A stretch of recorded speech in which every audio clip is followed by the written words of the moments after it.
On this edition of Maury County Now, Muletown Coffee is roasting and brewing up something warm in downtown Columbia. Adam Southern gives us a brief history of one of Columbia's oldest neighborhoods. If you're looking for the last piece to finish off that obscure collection, Collector's Alley may just have what you're looking for. And finally, an exclusive interview with Misee Harris, local dentist, model, and internet sensation. All this and more on this edition of Maury County Now.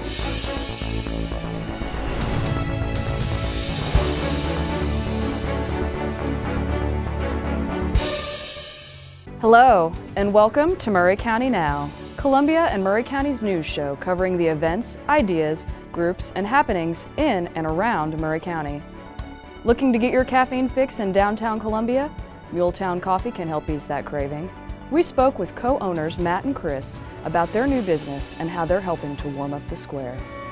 Yeah, I'm Chris, Muletown Roasted Coffee, co-owner here. Manage the cafe, make the lattes, sort of handle the day-to-day stuff to make sure all of our customers that come in the cafe are taken care of. Hello, my name is Matt Johnson. I'm the co-owner of Muletown Roasted Coffee. We're on the square in downtown Columbia, 23 Public Square, the exact address. We are a full-service, small batch roaster. We roast our own coffee here, every bean. We don't bring anything in, we roast it right here in the shop. We import beans from Africa, from Indonesia, from Guatemala, from Brazil, all the major regions that the coffee comes from, we get those beans. We buy the best ones we can get and we roast them fresh. So we have the freshest coffee around, I believe. And we also supply other shops. We have a wholesale part of the business.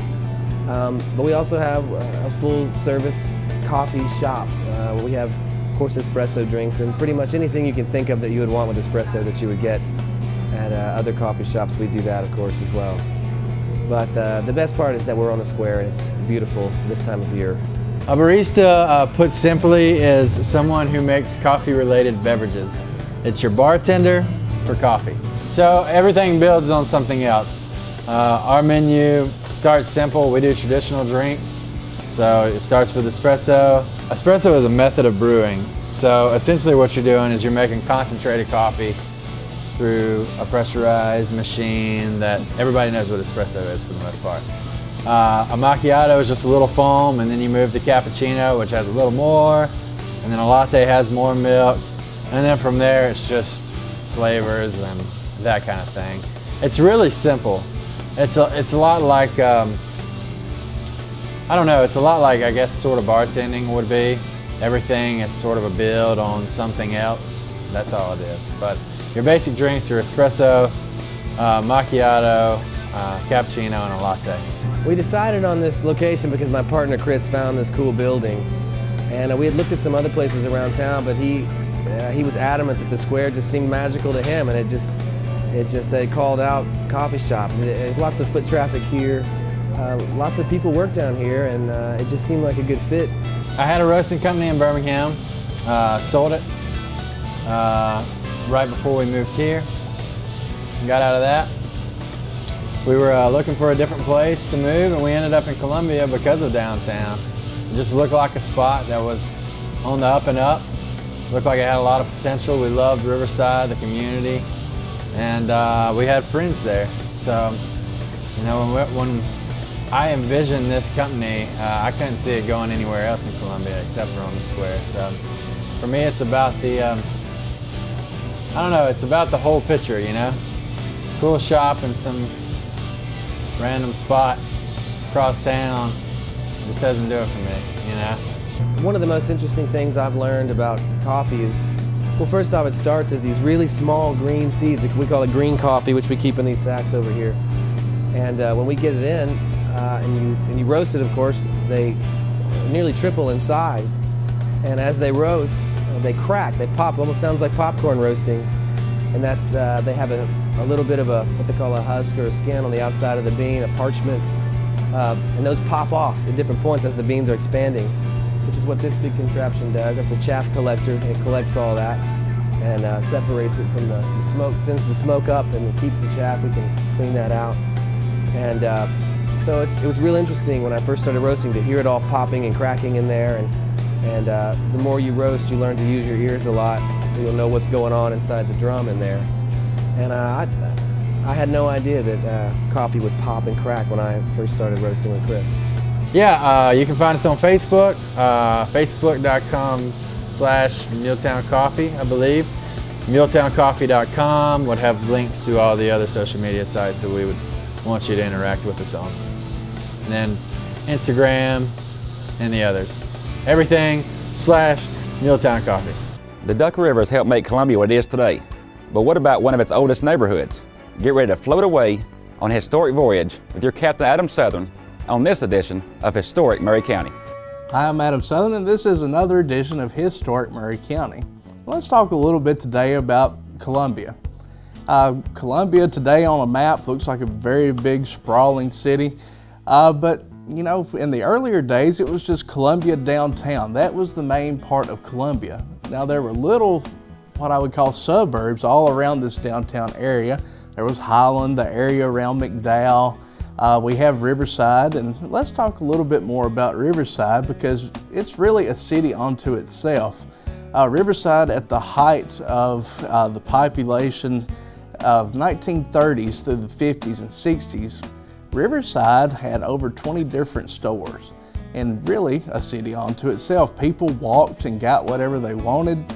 Sometimes they didn't even have to cross the river bridge into downtown Columbia to get what they wanted because they had so much there in their own community. And sometimes they couldn't even make it into Columbia. Riverside's very insulated. The river's on three sides of this little community there. And there's only one way to get into Columbia back then. You had to cross the old Riverside Bridge. Now, the Riverside Bridge was built in the 1890s, but it would flood. And when it would flood, the only way Riverside people could go anywhere was to go north to Nashville. You could not go into Columbia unless you had a good boat. So we see in 1952, after the great 1948 flood, the largest flood ever in the history of Columbia, that they start working on a plan to make another road. Because Riverside Drive, what we know as Riverside Drive today, that was once Nashville Highway. That was the main route from Nashville to Columbia. So they decided to build a 4-lane highway that would go north around the river, Riverside Bridge anyway. And they completed that project in 1952, and now we have the John Harlan Willis Bridge that's crossing the Duck River there. Riverside residents now have another way to get into the city if it ever floods. But, you know, Riverside is very unique, I think, because of all the people who lived there throughout the years. We've talked a little bit about some of the residents. Lindsey Nelson grew up in Riverside. And so many great people are from that community. There's so many great stories in that community. And I'm looking to record those stories or compile those stories into a book. And I want to call it Riverside Rats because that's what Riverside residents were called in the early days, Riverside Rats. So if you grew up in Riverside and you have a story you want to share with me, come down here to the library, tell it to me, write it down and mail it to me, 211 West 8th Street here in Columbia.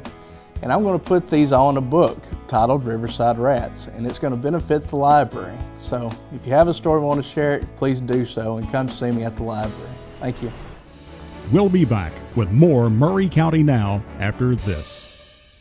Once every 3 hours, a fire death occurs in America. 80% of these deaths could be prevented with a working smoke alarm.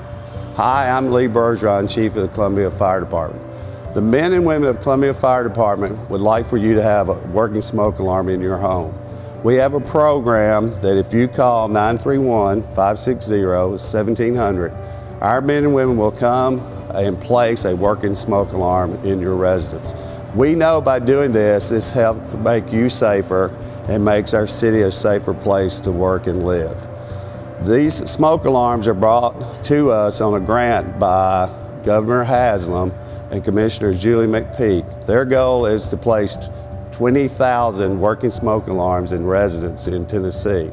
We know and they know by doing this we can help save lives and prevent the young and the elderly from perishing in fires. Thank you very much. We're back with more Maury County Now on PowerNet 13. Collections can be a consuming and sometimes frustrating hobby. Whether it's memories or memorabilia you're looking for, Collector's Alley offers company and collectibles for everyone. Collector's Alley is a game store, comic store combined. We have nearly 5,000 comic books at the time, about 300,000 Magic cards, probably about 50,000 Yu-Gi-Oh cards, nearly 500,000 sports cards, and all kinds of figures from Walking Dead to your favorite Marvel characters. Beanie Babies, we carry quite a few of those, probably 12 or 1,500 of those laying around. A little something for everybody, we think. We do demos for games every Friday, Saturday and Sunday. The place is pretty packed with people playing anywhere from a board game they brought with them to something we sell and manage ourselves here at the store. We just invite everybody to come. Doesn't really matter what they're playing as long as they're here playing. We do a lot of trading. Not everything is a cash transaction. A lot of people will receive things from an uncle or an aunt or a grandfather that they're just not into. So if you receive a sports card collection and you could care less, but you're really into comic books, they'll bring it in and trade it. We just determine a value. We give you that value and you go shopping like it's Christmas. You do what you want with it. Sometimes it's collections coming in, complete collections where it's cash involved. I think the most that we have spent maybe on a collection is about $6,500 that we paid for a Magic collection. And maybe we probably spent a couple thousand on comic books as well from one individual. But yeah, we encourage people. We buy, sell, and trade everything that's in this store. Yeah, we plan to retire doing it. This is the last run. This is what we want to finish out doing. As far as the patrons go, you know, obviously when you run a store like this, we're not into everything that we do, just most of the things that we do. Honestly, I've never read a comic book, but I own 5,000 of them here. And it's because it gels very well with what we do. But the games, I love the games, all of them. I enjoy the people that play them. They're a lot of fun. You get a lot of laughs here in an 8-hour day with the kids that have played the games. There's too many things that happen.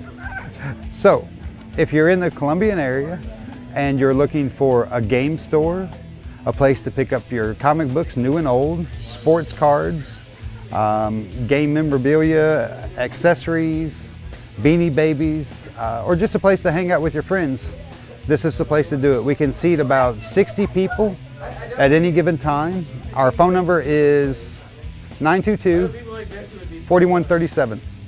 We're located at 1229 Hampshire Pike, Columbia, Tennessee. Come join the fun. Columbia native Misee Harris has already made quite a name for herself. A model, philanthropist, and dentist, Misee is also about to embark on a brand new adventure with network television featuring mouthguards. Maury County Now caught up with Misee at her Columbia office to give us a bite out of her new project. Hi, I'm Misee Harris, or also known as Dr. Misee Harris, a pediatric dentist here in Columbia, Tennessee, also practicing sports dentistry. I grew up in Columbia, went to Brown School, Whitthorne, Central. I cheered at Central. I even took some classes at Columbia State before I transferred and went to UT Chattanooga. That's where I completed my undergraduate degree. Until a year and a half ago, I was in school, and I had been for 10 years, well, in school and residency. I got the opportunity to get involved with a reality TV show. It was The Bachelor at the time. They asked me to be a contestant on the show, and I ended up opting out of the show, not knowing that it was going to blow up into some really big media frenzy.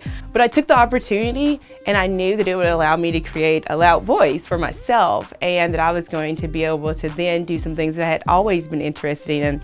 I love fashion. I definitely love the entertainment world. And so it just gave me that little push and that little in, and I just took it for what it was worth. And so that's how I got modeling contracts and things like that. And then, of course, new offers to appear on television and, you know, offers to go to nice charity events. And I've been able to meet some of the most spectacular people, especially in the charity realm, and they've allowed me to participate in tons and tons of fundraising events. And now I have my own nonprofit organization. It's called Dr. Misee Harris Project Smile. And so it's just taken off from one little audition to be on a reality TV show, you know, to being able to model and being able to do humanitarian type work that doesn't always focus just on dentistry. I kind of consider myself a multi-dimensional person, and people really want to hold you really stuck in one little box, especially when you're a doctor. They feel like that you should act a certain way and that you always have to be really cut and dry. And for me, I didn't want that for myself. I knew I just had so many more passions in life, especially in the entertainment world and fashion. And I've loved every single bit of it. And that's honestly what is putting me in the position now to go interview for ABC Shark Tank. Project Smile was initially created just to reach out to other young girls and even young men that had other dreams and that they didn't know if they were going to be able to really pursue in life. I knew I had gotten that opportunity, crazy enough, on June 6th of 2012. Went to a casting call and it changed my life forever. And so I wanted to really be able to give other people that opportunity and the chance to do so. So what that really entails is everything and anything that you could ever imagine. I have Project Prom. We're getting ready for that right now, actually, and that's where literally I go into a low-income area and I ambush a high school there, and able to give girls prom dresses that they've never imagined being able to have. The situation with Shark Tank happened again, something random. I was asked to go make mouth guards for a hockey team. And I had already been playing around with mouth guards. I thought it was fun. I really love sports. And when I got up to the arena where I was going to make the mouth guards, the kids, they were really excited and they wanted everything that you could possibly imagine on these mouth guards. And of course I said I could do that, even though at the moment I didn't know if I could. So of course they put a little pressure on me. I got back to home and I just started researching, and I spent way too much money and had to throw away a whole bunch of plastic material before I actually came up with a product that I could really, you know, put out there and actually have my name associated with it. With that, social media is crazy. So as soon as the athletes started to post it on their social media account, all their friends wanted them. A few months later, actually just 2 months later, so that was like September, and then around November, I was contacted by the Floyd Mayweather boxing camp in Las Vegas, and of course that took it to a whole nother level. Me and my assistant traveled to Vegas and we made mouth guards for the whole money team, and as they posted them on their social media, it was kind of a viral response, and so that's how it happened. And it's another one of those just spur of the moment kind of, hey, I think I'm going to do that, and you just never know what's going to happen. I have my own website. It's just www.miseeharris.com. I'm really active in social media. It's been the thing that has helped me the whole time, even when I was dealing with reality TV and things like that. It's free. The marketing that I've been able to do on social media for my product, it probably would have cost me over $1,800 a month with a marketing company, and I've been able to do it just strictly by word of mouth. I haven't spent $1 on marketing, and that's something that I always want people to know, because I'm sure people think, well, she's a doctor, so she probably can afford to spend this kind of money on these marketing things, and of course she can have a product. But no, actually I haven't spent a lot of money to market the product. I heard one quote the other day, and it's saying that, you know, throughout the year, each person probably has 100 ideas. And if they just put one of those ideas into act, it would be amazing to see what they could create. And I feel like this mouthguard line was just one little idea that took off because a little 5-year-old, actually, here's his mouthguard. He's part of the money team. He's the youngest money team member. His name is Famous Jay, and he was the one that was like, I want this and that on my mouthguard, and I want it to be gold, I want my name on it, and he's the one that pushed me, and he's the one that posted it on his social media account, and that's the one that really made my mouthguard line take off. To find out more information about any of the stories you've seen on this edition of Maury County Now, please check out our website at maurycountynow.com and click on the show notes for more details. Maury County Now is sponsored by First Farmers and Merchants Bank. Thanks for watching Maury County Now, and we'll see you next time.